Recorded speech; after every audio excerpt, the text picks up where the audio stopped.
Débarrasser la ville vitrine de la Côte d'Ivoire de toute forme de mendicité, de commerce ambulant et bien d'autres activités qui créent le désordre urbain dans la ville.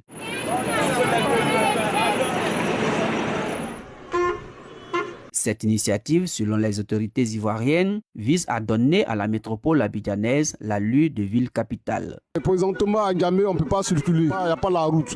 Et souvent, quand les clients nous disent comme ça, à Gamé, et on peut pas rentrer. Voilà, on a oublié de refuser nos clients pour Agamé. Et ça nous fatigue beaucoup. Nous, ça nous arrange. Parce que tout ça, on quitte tout de suite la voie. Concernant la brigade de salubrité, pour les passants, les piétons qui sont au bord là, vraiment, c'est une affaire qui est bonne. Mais bien avant, ils n'ont qu'à réfléchir comment ils vont faire pour ceux qui marchent à côté. Parce qu'il n'y a pas d'espace pour que les gens puissent marcher. De bien encore, s'il y a une brigade pour dire qu'ils vont interdire cela, et les gens vont faire comment? Moi, à mon avis, c'est ça. Sinon, vraiment, c'est gênant, c'est très gênant. Même si certains voient à l'instauration de cette brigade anti-désordre urbain une initiative louable qui pourrait donner une image reluisante à la capitale économique, il n'en demeure pas moins qu'elle met en mal les activités de ceux qui vivent de petits commerces. En tout cas, la manière que nous, Alassane veut faire la Côte d'Ivoire, là, c'est bon. Quand la Côte d'Ivoire est propre, c'est civilisé, nous-mêmes, ça nous arrange. En tableau, pas tout ça, ou bien, ça nous arrange. C'est notre fierté aussi que notre pays soit propre, civilisé. Mais nous sommes ici, on est se débrouiller. On n'est pas obligé d'aller se propre. On est ici, là, il y a les gens qui ont un diplôme, mais dont on n'a pas de travail. Il s'agit de ça. Moi-même, il y a BPC. Mais pour avoir travail là, c'est très très difficile. Nos parents n'ont pas de moyens ni rien. Pour moi, ça ne vaut pas la peine d'instaurer une brigade, puisque la mairie, ce travail ne date pas d'aujourd'hui. Voilà, la mairie, c'est le même travail que la mairie fait. La mairie essaie de chasser les gens qui sont sur les grandes voies. Il faut faire la part des choses. Dire que les commerçants, ceux qui sont sur les grands axes, voilà, qui occupent les grands axes, les grandes voies et qui créent l'embouteillage ou le désordre, là, ils ont raison. Mais parler en général de commerçants ambulants, je peux être dans un quartier. Dans le quartier, il n'y a pas de désordre. C'est la loi, hein. Ce qu'ils vont mettre là, ils vont faire ça. Mais où ces jeunes-là, ils vont aller vendre. Il faut trouver un coin pour eux, ils vont s'asseoir pour vendre là-bas. Là, tout le monde sait que c'est là-bas on vend. Là, les gens vont aller là-bas. Les marchés sont bourrés. Une place au marché, c'est pas moins cher. Hein? Pour les brigades, là, c'est pas nécessaire. En tout état de cause, cette initiative vise à terme à lutter contre l'occupation anarchique de l'espace public, la mendicité sur toutes ses formes, le commerce ambulant sur les grandes artères, l'importation et l'exploitation des sachets plastiques, les affichages anarchiques sur les édifices publics, l'érection de fumoirs, l'usage des charrettes à bras communément appelées au trot et contre les besoins en plein air. La bataille contre le désordre urbain est désormais lancée. À chaque citoyen de contribuer à cet effort collectif pour un Abidjan plus propre, plus organisé et plus agréable à vivre. La justice nigériane a condamné 125 militants et financiers du groupe Boko Haram. Ils ont été reconnus coupables d'accusations liées au terrorisme et à son financement, entre autres. C'était lors d'un procès de masse cette semaine. Depuis 2009, le groupe Boko Haram a tué des milliers de personnes et en a déplacé des milliers d'autres.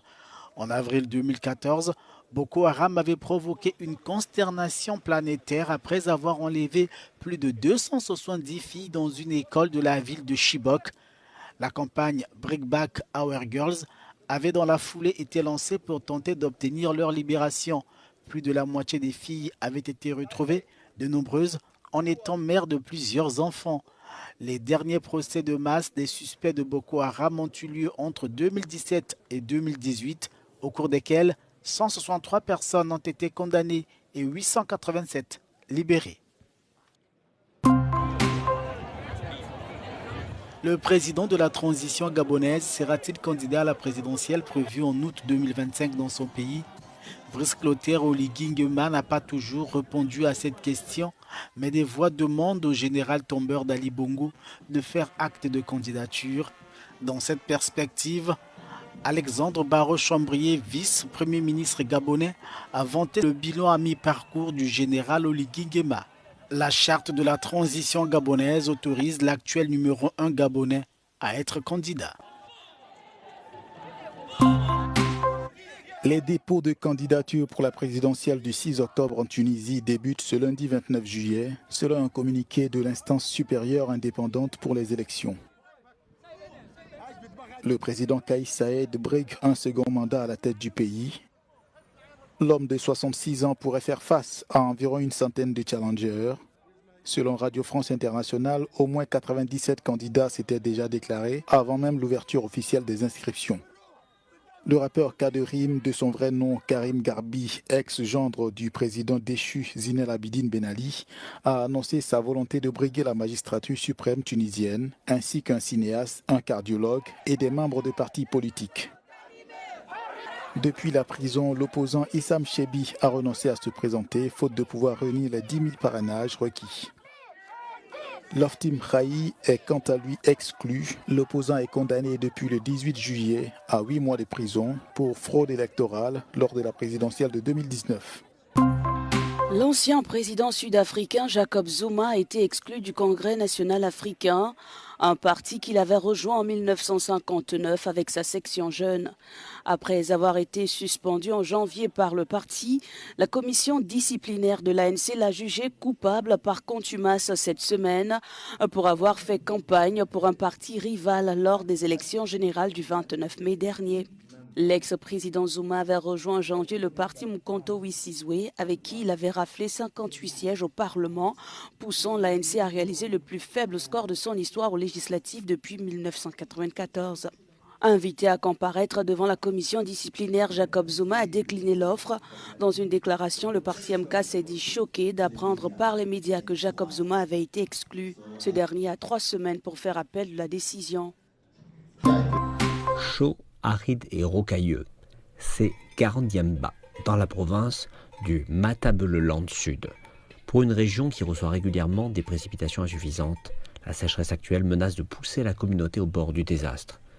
Les pâturages sont épuisés et les sources d'eau se tarissent. En conséquence, de nombreux villageois ont perdu leur bétail.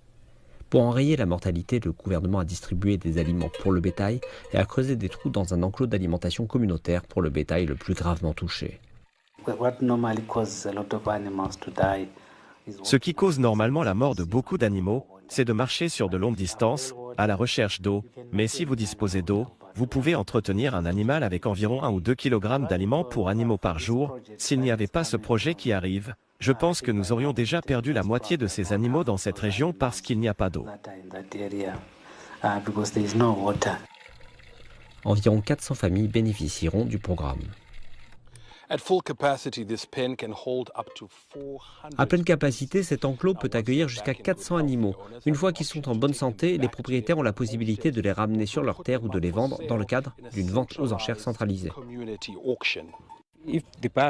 Si les acheteurs sont à l'extérieur, ils communiquent. Si vous voulez vendre votre bétail pour $5 000, par exemple, ils communiqueront et vous diront de ne pas acheter pour $5 000, mais pour $3 000. Au bout du compte, nous perdrons le bétail à $3 000. Mais ici, lors de la vente aux enchères, nous en tirerons beaucoup d'avantages parce que les acheteurs seront en concurrence. Le bétail est l'élément vital de la région du Matabeleland. C'est pourquoi la communauté locale soutient le projet du gouvernement, qui comprend également un jardin. Nous fournissons la main-d'œuvre parce que nos moyens de subsistance sont en jeu. Sans ce projet, nous perdrions nos espèces et n'aurions pas assez de nourriture.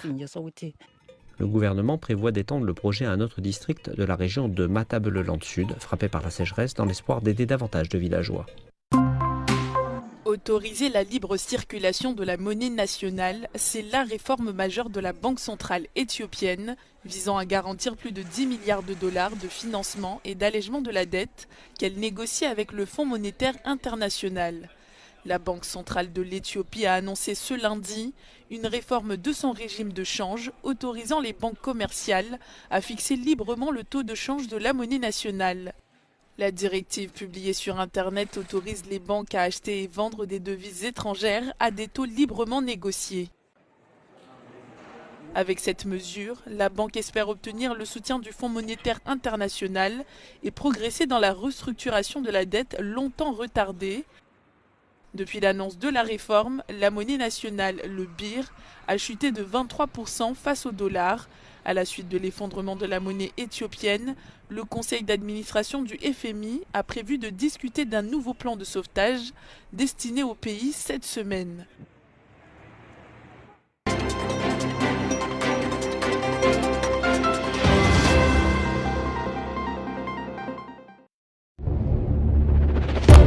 Du 26 juillet au 11 août, vivez la plus grande compétition sportive au monde sur la RT.